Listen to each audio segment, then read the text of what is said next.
All right, so this video is going to look a little bit strange because I'm recording it on Zoom so that I can get Desmos in the recording. I'm being a little bit tricky here. So here's what your notes look like. We're going to be graphing absolute value functions. So we're going to go over to Desmos. You do not have to type it in. I'm going to be doing all the work for you. So y equals the absolute value of x is what a parent function looks like. That's what you can see graphed on your screen. Y equals a times x minus h in the absolute value symbol plus k. That's what it looks like when you start putting transformations in. So it's typical for the a value to be 1, for the h and the k value to be 0, that's the parent function. When we start to change those values, that's when we start to transform the function. That's when we start to mess with what it looks like, change where it shows up on the graph. So I'm going to go ahead and kind of turn this on here and then kind of show you what the different values do and how they transform the graph. So I'm going to change the a value to just some negative numbers. So I'm going to make the a bounce around between -5 and 0 here so you guys can see what it does. So all those negative numbers, if the a value is negative, you can see that what it does is it takes the graph and it flips the graph upside down. That's what a negative a value does. So if you have a value in the front, right there, the a value, if that a value is negative, it makes the graph go upside down. It reflects it over the x-axis. I'm going to go ahead and change those numbers. If I have an a value that's in between -1 and +1, so we're going to have some negative values and some positive values, you can see that what's happening is it's going up and down. So we have some graphs that are right side up like normal and some graphs that are upside down. But what it does now is it has graphs that are a little bit wider than what is typical. So we call that a vertical compression. It's compressing the graph. It's like you took the graph that was there and you squished it with your hands. You pushed it down. It's kind of like if you have a bunch of stuff on a hamburger bun and then you squish it down so you can eat it. You smush it, it compresses it, it makes it a little bit wider, but it's not quite so tall. So that's a compression. If I take those a values and I change them so that they can get bigger, then what you'll see here is that when they go bigger than more negative than -1 and more positive than +1, it actually makes that graph vertically stretched. It makes that graph really tall and narrow. So what we're going to do is we're going to go back to our notes and we're going to go ahead and write down those 3 transformations. So if the a value is negative, if a is less than 0, if it's negative, and you can say if a is negative if that makes more sense to you because these are your notes, then the graph has been reflected over the x-axis. So if the a value is negative, if the a value is less than 0, it's been reflected over the x-axis. All right, so the next one is vertical compression. It doesn't matter if the number is positive or negative. It just matters that the size of the number is between 0 and 1. So it doesn't really matter how you write that. You can write it in a way that makes sense to you. A lot of people say the size of the number, the absolute value of the number is less than 1. That's how a lot of people write it. So it doesn't matter if the number is positive or negative, it just matters that the number is smaller than 1. And we say this is a vertical compression. That means that the graph is very, very wide. It's been compressed vertically, it makes it look wide. If the absolute value of the graph is bigger than 1, so it doesn't matter if it's a positive or a negative number, it just matters that it's greater than 1. It could be 2, it could be 5/2, it could be 3.7, it could be the number pi, it could be the number square root 12. All of those are a vertical stretch. and that makes the graph appear to be narrow. Okay. All right, let's look at the next two transformations. And as you watch these, it should be somewhat familiar, maybe not looking at it on Desmos, but it should be familiar because you actually looked at these transformations in Math 2 in the context of learning about quadratics. You learned them when you learned about quadratics. Okay, so let's go ahead and look here. So when you mess with the h value that's inside the function, that takes the graph and it doesn't make it twice as tall. It doesn't reflect it over the x-axis. All it does is it shifts the graph from left to right. So if we pause it here, I'm going to try to make these values. I wonder if I make the step a whole number. Okay, so that makes these nice numbers, which is going to be kind of helpful. So I'm going to pause it here. So if we make the h value -5, then inside the equation, what's happening is the equation itself is saying 1 for the a value, and then inside the equation, it is x minus -5. So I'm going to show you the equation that they must have graphed to make this show up is y equals absolute value of x plus 5, because a minus minus makes a plus. You guys can see the red graph went right on top because I typed it correctly. So it's a negative number for h, but because you had a minus inside your formula, minus minus makes a plus, which means that when we do those horizontal shifts, those left and right shifts, they're almost kind of the opposite sign of what we would expect. So an x plus 5 is actually a graph that has been shifted to the left. Let's go ahead and see one that's been shifted to the right. I'll pause it right here. So an h value of 4, if we were to find the graph that would make that happen, that would be x minus 4. I'm going to choose a color other than blue because it's blue already. Let me go ahead and change that real quick. So see that yellow is right on top of the blue one right there. And so x minus 4 is actually what makes it shift to the right. So let's go ahead and add that to our notes. So the h value moves the graph to the left and to the right. And if it moves it to the left, you're actually going to see x plus a number. To move it to the right, you're actually going to see x minus a number. So it's a little bit opposite of what we would expect. And that's always going to be the case. And if you remember it from Math 2, your quadratics, it's kind of the opposite of what you would think. So positive moves it to the left, negative moves it to the right. Okay, and then let's go ahead. We're going to change that h value back to 0, which is normal for a parent graph. And then we're going to take the k value and go ahead and let the k value change just to see what that k value does.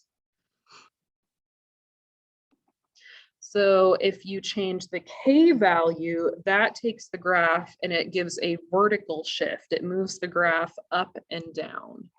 And if we pause, I'm going to go ahead and make these some nice numbers again. So if I pause on a positive number 4, that's a shift up from the parent graph. If I pause on a negative number, -4, that's a shift down. So these ones are a little bit nicer. Okay, shifts the graph up and down. So up is plus a number, down is minus a number. And so those make a little bit more sense. This is a sign for number, not hashtag. This is old school, guys, old school. All right, so the vertex of the parabola, in case you get, or not parabola, sorry, absolute value graph, is this point right here. So there's the vertex for the parent function. Here's the vertex of the graph that we were shifting around. And the vertex is the h and the k value. So you guys can kind of see it right here. The H value is 0, the K value is -4, and then over here, 0, -4. So we're gonna go ahead and mark that down on our notes. The vertex is HK. All right, so let's go ahead and fill out this table for the parent function. So I'm going to say the parent function is the original graph without any transformations. That's just y equals the absolute value of x. Absolute value, all that means is the distance of a number from 0. How far away is that number from 0? So -2 is a distance of 2 from 0. -1 is a distance of 1 from 0. 0 is a distance of 0 from 0. 1 is a distance of 1. 2 is a distance of 2. Okay, so if we look at this problem, the vertex, it's always going to be the opposite sign because this says H, and you'll notice the equation says -H. This is positive, that's negative. So we're always going to do the opposite sign when we write it as a vertex. So if that says -3, that means the vertex is +3. And then the K value is already positive. So the K value is just whatever it is on the end because positive K and positive K, that already matches up. So the number on the end is -1. So the vertex of the graph is 3, -1. We already know that that point is going to show up on the graph, 3, -1. Okay, so we got the vertex. Let's go ahead and list out the transformations. So the A value is 2. That is not negative, so it's not reflected over the x-axis. 2 is bigger than 1, so this graph has a vertical stretch. It's going to look narrow. It's going to be twice as tall looking as a normal graph would be. So we're going to say this is vertically stretched by 2. So it's going to be extra tall looking. It's got -3 inside minus, so it's moved to the right 3. And -1 on the end, down 1. Right. So we've got our vertex, we've got our transformations. Now in honors math, it's really important to be able to graph things by hand because a lot of times in honors will ask you to do things without a calculator, especially if you get up to a class like calculus. So to graph this by hand, we're going to take all the points from the parent function and we're going to perform the transformations on them.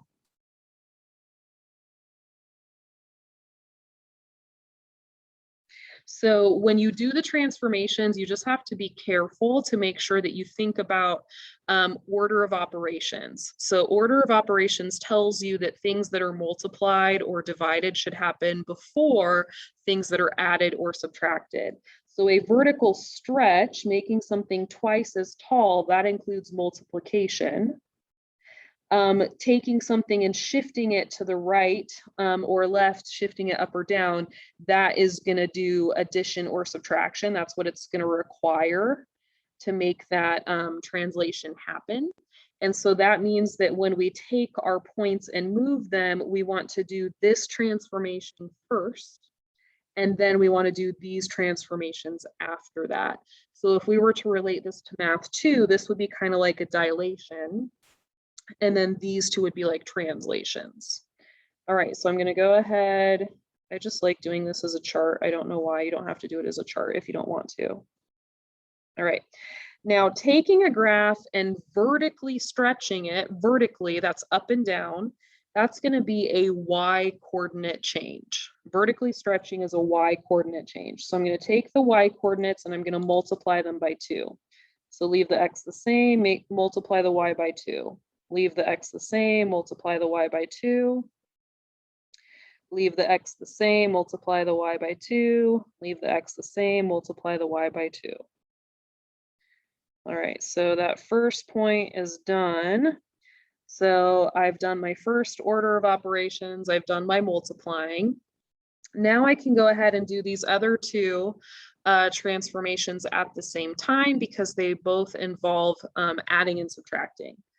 So I'm going to take each of the points and I'm going to move them to the right 3 and down 1. Right 3 is going to impact the x coordinate, down 1 is going to impact the y coordinate. So right 3 means I'm going to add 3 to the x, add 3 to the x, add 3 to the x, add 3 to the x, add 3 to the x, okay? And now I'm going to go down 1, so I'm going to subtract 1 from the y. Subtract 1, subtract 1, subtract 1, subtract 1. So once I've done all of the transformations, that is what I'm going to be graphing. And you can see the vertex is right there in the middle, which is where it should be. So 0, 0 was the vertex of the parent graph right in the middle. 3, -1 is the vertex of the transformed graph. And that makes a lot of sense. So I've got over 1 up 3, over 2 up 1. I already graphed the vertex. Over 4 up 1, over 5 up 3. And there is the absolute value graph.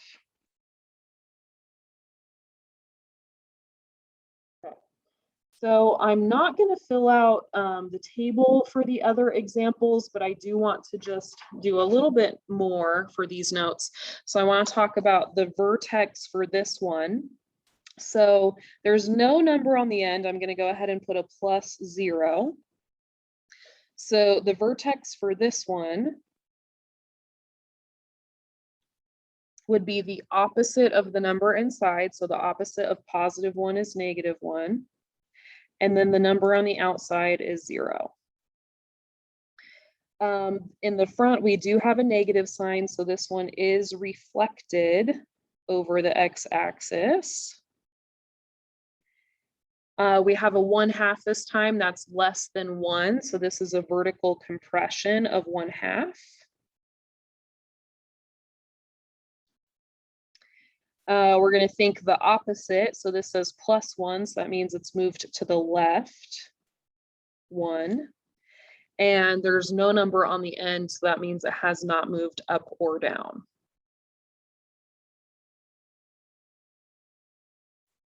And I'll go ahead and leave it there. Do not do anything else on these notes. Leave them blank.